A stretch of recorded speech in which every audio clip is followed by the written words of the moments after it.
buenos días, profesor. Nosotros somos María Teresa, Julieta, Rodrigo y Roberto, y les vamos a hablar del fin del embargo a Cuba. Bueno, primero que nada, ¿quién era Fidel Castro? Nació el 13 de agosto de 1926 en Cuba. Era el líder de la oposición. Bueno, y Castro durante su mandato sufrió 638 intentos de asesinato. En 1952, el presidente Eduardo Chivas dio un vacío político al suicidarse. En ese momento, Fulgencio Batista sube a la presidencia y con sus ideas de derecha suprime más a la izquierda que apenas empezaba a surgir en el país. Esto provocó que para el año 1959, Fidel Castro, el líder de la oposición, intentara dar un golpe de estado atacando el cuartel de Moncada en Santiago, Cuba. Una vez exiliado tras el fracaso del motín, Castro llega a México para rearmarse y formar su grupo de oposición llamado M26. La ideología de Castro era antinorteamericana, socializante y un tanto populista. Finalmente, después de varios años de lucha, Batista deja el poder y Castro sube al poder. Fidel Castro llega al poder y con el apoyo del grupo M26 logra tener control de la ideología política de Cuba, lo que lleva a cambios económicos, sociales y políticos. El antiimperialismo y el nacionalismo fueron los principales temas de discurso de Fidel Castro, junto con una ligera corriente marxista. Fidel Castro piensa que el cambio para que Cuba sea diferente ante el mundo era el comunismo. La ideología de Castro se expande, llega a América del Sur, América del Norte, en México, y así empieza la creación de partidos de izquierda. Esto junta a más de 500 representantes en la primera conferencia tricontinental de la solidaridad revolucionaria en La Habana, Cuba, la cual para ese entonces era un secreto ante el mundo por la inminente amenaza de Estados Unidos. La ideología de Castro prevalece en Cuba. Pocos países continúan siendo comunistas, pero Castro y sus seguidores estaban convencidos de que el comunismo era la solución para que el país siguiera adelante. Bueno, yo les voy a hablar acerca de la política del embargo a Cuba. El embargo tiene sus inicios a finales de la Revolución Cubana en 1959. Es el bloqueo económico más grande y más largo que ha existido en la historia y va en contra completamente de lo que dice la Carta de las Naciones Unidas. Va en contra de los derechos humanos principales y, como dice en la Resolución 2625 de la ONU en 1970, ningún Estado puede aplicar o fomentar el uso de medidas económicas, políticas o de cualquier otra índole para coaccionar a otro Estado, a fin de lograr que subordine el ejercicio de sus derechos soberanos y obtener él ventaja sobre el otro. Todo Estado tiene el derecho inalienable de elegir su sistema político, económico, social y cultural, sin injerencia en ninguna forma por parte de ningún otro Estado. En el texto claramente indica que Estados Unidos no tiene el derecho legal de imponer el sistema económico sobre Cuba. Al poner el embargo sobre Cuba, les está quitando claramente el derecho inalienable que tienen de elegir su propio sistema económico, y no solo eso, sino está obteniendo una ventaja enorme sobre él. El embargo económico, como ya mencioné, tiene sus inicios en 1959, pero no es hasta 1961, cuando entra John F. Kennedy al poder, que el Congreso norteamericano crea leyes acerca de él, y en la sección 620A de la Ley de Asistencia Exterior le da el poder total a John F. Kennedy de mantener el embargo sobre Cuba. Como dice en la Proclamación 3447, John F. Kennedy, mientras que Estados Unidos, de conformidad con sus obligaciones internacionales, está dispuesto a tomar todas las medidas necesarias para promover la seguridad nacional y hemisférica mediante el aislamiento del actual gobierno de Cuba y lo que se reduce la amenaza planteada por su alineación con las potencias comunistas. Aquí claramente John F. Kennedy está justificando el embargo a Cuba con una medida de seguridad para el hemisferio norte y para su país. Pero claramente, como podemos ver en el mapa, los países comunistas están todos pegados a Rusia, Japón, China y Norcorea. El único que está aislado es Cuba. El embargo a Cuba no es una medida de seguridad por parte de John F. Kennedy, sino es una medida de Estados Unidos para mantener las ideas comunistas aisladas en la pequeña isla caribeña. Cito: el gobierno de los Estados Unidos empleó la figura del embargo para no reconocer que aplica a Cuba medidas de tiempo de guerra, de una guerra no declarada contra el pueblo cubano. Fidel Castro. Cabe mencionar que el aspecto económico fue uno de los más afectados, debido a que pues, nosotros conocemos que Estados Unidos es una potencia mundial y obviamente ellos aprovecharon ese poder que tienen sobre las demás naciones para llegar a suprimir lo que es el país de Cuba. ¿De qué maneras? Ellos solicitaban cierta cantidad de azúcar, que es una de las principales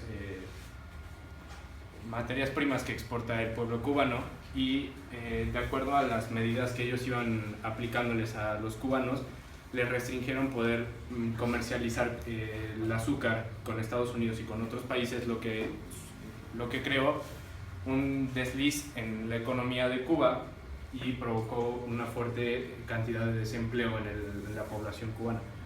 Otra de las circunstancias fue que habían productos demasiado conocidos como el Habana Club, que es un ron, o La Habana, que todos esos productos querían ser patentados por Estados Unidos, como el ron Bacardi, y querían suprimir cualquier producto que fuera cubano para así poderlos hacer perder todas las ideas que tenían en contra de los Estados Unidos.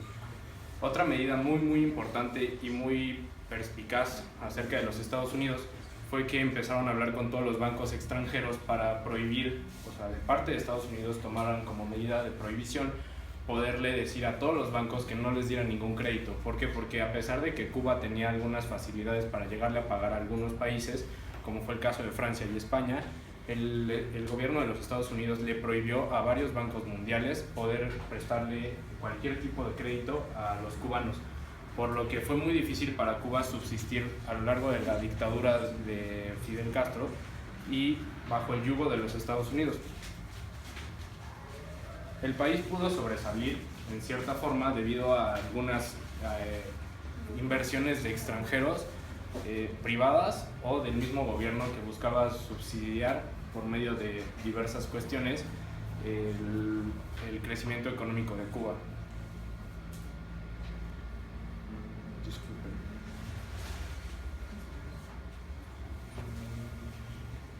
Okay. En el sector vivienda, bueno, pues ustedes más o menos conocerán que es demasiado marginada Cuba, es como que se quedaron estancados en el tiempo, la cuestión de sus construcciones, y pues la salud también va a afectar demasiado en cuanto pues al lado económico, porque no se tenían los recursos necesarios para poder ayudar a la gente a que tuviera una mejor calidad de vida. Todo esto fue aprobado por John F. Kennedy en 1972, en el momento en el que él decidió tomar como medida prohibitoria, como una ley, o sea, a pesar de que, como dijo ahorita Julieta, en las Naciones Unidas estaba prohibido porque estaban afectando los derechos humanos de los cubanos, a Estados Unidos le valió gorro y aprovechó su poderío para poder suprimir y limitar a los cubanos en todas las cuestiones posibles. O sea, si querían sacar alguna noticia en contra de los Estados Unidos, como decía, como no tenían el apoyo de los demás países, pues se mostraba demasiado limitada las cuestiones cubanas. Aquí les quise mostrar, no sé si se vea bien los números, pero hasta el 2010, esto es la gráfica per cápita, de 1962, que fue la revolución, más o menos el índice está como pues estable. Bueno, es que a ver si les puedo decir, como Cuba es el azulito, pero los demás países latinoamericanos que están muy en la pobreza, como el Ecuador y Nicaragua, o sea, van ascendiendo, disculpen, y Cuba, o sea, a lo largo del tiempo va como subsidiándose y tratando de salir, pero en 1990, que es cuando viene pues el golpe más fuerte contra el Estado cubano, es cuando decae por completo la economía y es cuando dejan de, o sea, prácticamente comercializar con todo tipo de mercados.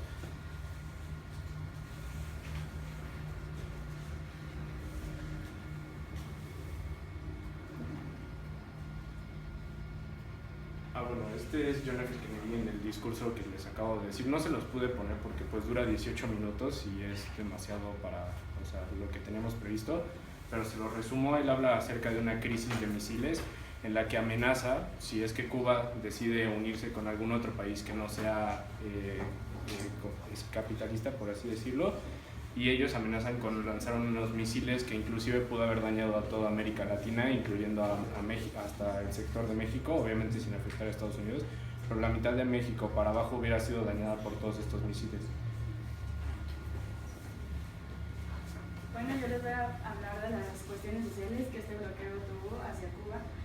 La política de Estados Unidos contra Cuba se caracterizó por un recrudecimiento extraterritorial del bloqueo.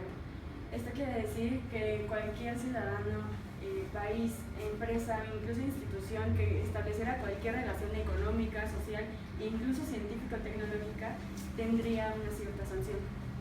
En la parte de salud, a pesar de la ley Torricelli de 1992, en la cual se aprobaron ciertas exportaciones de medicamentos, accesorios y dispositivos médicos, y además con la implementación de la ley de exportaciones en el 2000, todavía se tenían teniendo ciertas carencias, en las que se reflejaban no tanto los avances científicos o tecnológicos, sino más bien en la parte de atención médica pública.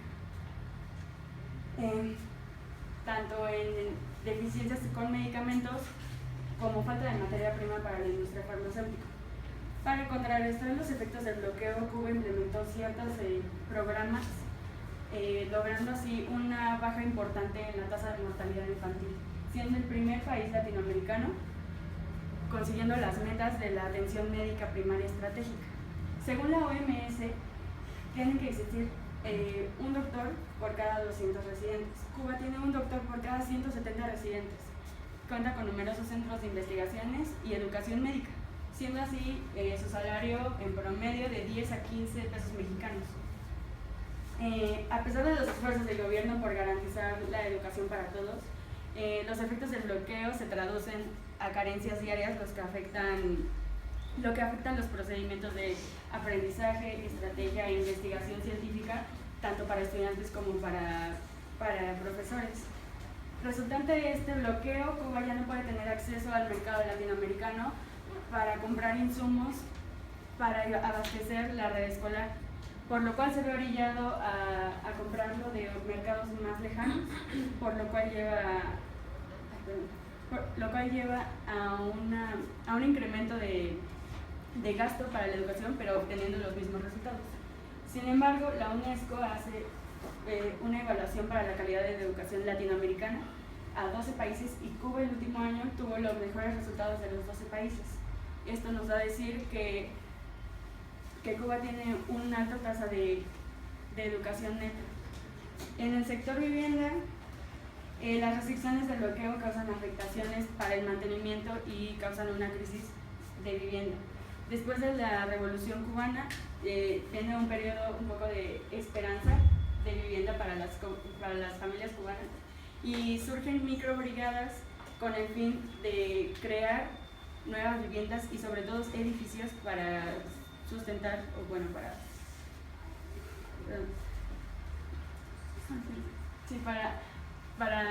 resolver la crisis de vivienda que se tenía en Cuba. Sin embargo, ahora estas edificaciones o las casas tienen filtraciones o ya no sirven por la falta de mantenimiento.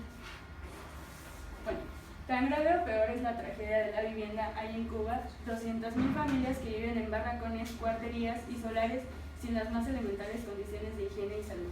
Esto lo dijo Fidel Castro 4 años después de que empezara el bloqueo.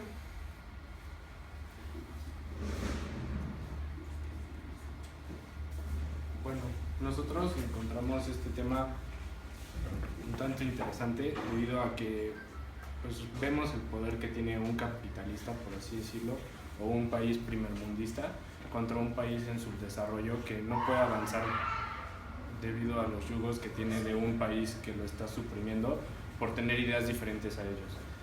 Debido a esto, también creemos que el cambio estructural que va a haber en la política y en la economía va a ser muy bueno para Cuba, pero muy gradual, debido a que tiene que esperar pues, bastante tiempo para poder llegar a ser un país pues no tercermundista, sino por lo menos estar en un subdesarrollo, porque actualmente se considera un país que ni siquiera pues llegaría a tener una comercialización con mercados tan amplios como el de China y Estados Unidos. Y eso fue todo.